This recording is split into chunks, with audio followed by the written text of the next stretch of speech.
Yeah, vibe's pretty good, mate. It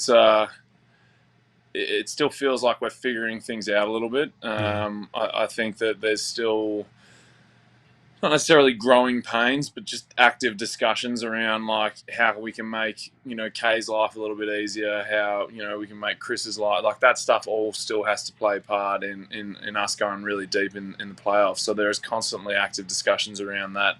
There's active discussions around how we use DA. There's um, just a lot of that kind of feeling out process still going on. But for the most part, the vibes are really good. I think that the boys have done a great job thus far, kind of rolling with the punches.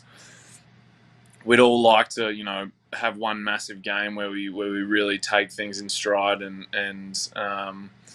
get a big win. But at the same time, we've only played 10 games together or something like that. Like I know at times there's been lineups that have not played a single minute thrown out into a playoff game. So um, there is just like a bit of a feeling out process going on right now, and I think that we spoke about it in the locker room the other day. Me, Kev, and might have been Tory.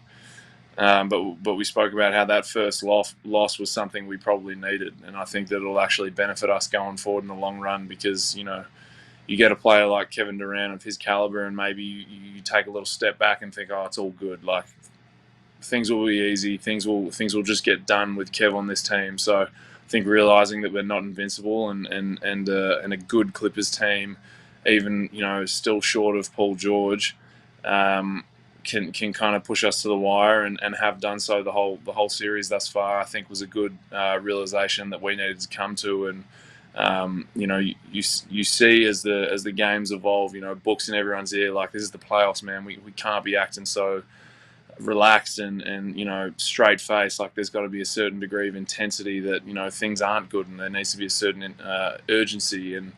Those are conversations that are continually happening as we go through the playoffs, and I think that it's going to be great for us this series. I think this first real big test that we're having right now, even an undermanned Clippers, is still pushing us to the brink. I think is something that we're really going to use to and grow from going forward.